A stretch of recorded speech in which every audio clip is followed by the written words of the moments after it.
अस्सलाम वालेकुम एवरीवन। मैं हूँ इकरा और आप लोग का स्वागत है मेरे ब्लॉग में। तो आज मैं फिर से चल कर ही जा रही थी, बट फिर मेरी एक फ्रेंड मिल गई जो मुझे आधे रास्ते पे छोड़ दी। फूटी किस्मत मेरी। फिर मैं वहाँ से चल कर गई। मैं रोज़े की हालत में थी और मैं बहुत ही ज़्यादा थक चुकी थी। कब घर आएगा, कब घर आएगा, मैं बस यही सोच रही थी। बट मैं पहुँच ही गई जैसे तैसे थक हार कर। और मेरी तस्बीह स्टार्ट ही थी क्योंकि मैं पढ़ ही रही थी रास्ते में। और फिर जैसे ही मैंने दरवाज़ा अपना खोला तो मेरे दो प्यारे बच्चे आ चुके थे। आज एक ही बच्ची आई थी, दूसरी सोने में पड़ी थी।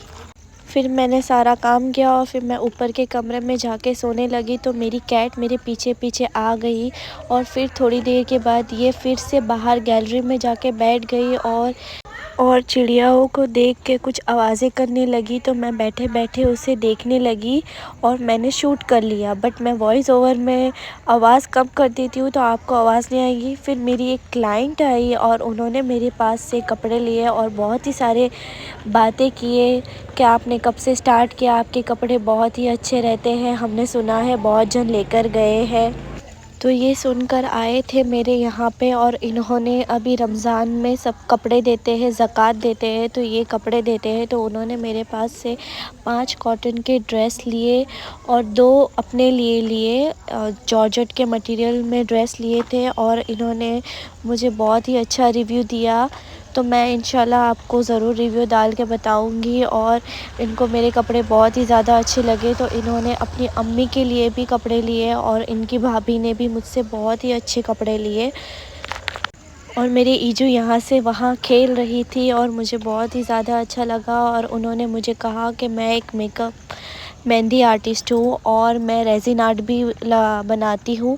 तो मैंने कहा इंशाल्लाह किसी को ज़रूरत होगी तो मैं आपसे कांटेक्ट ज़रूर करूँगी। तो उन्होंने कहा कि क्यों नहीं, आप मेरे कांटेक्ट में रहना।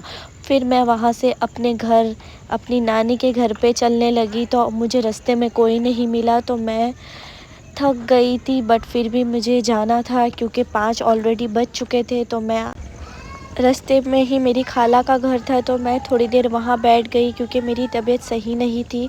तो मैं वहाँ पे आधा घंटा बैठ चुकी थी। फिर मैं उनके साथ ही आ गई और फिर ये मैं फ़ाइनली अपनी नानी के घर पे आ गई। और ये मुर्गे देखो, ये मेरी मामी ने पाले हुए हैं। घर आई तो इफ़्तारी ऑलरेडी बन चुकी थी और बस फ्राई करने ही बाकी था। और मेरी वीडियो पसंद आई तो एक लाइक ज़रूर कीजिए और मेरे चैनल को सब्सक्राइब कीजिए। बाय बाय, अल्लाह हाफ़िज़।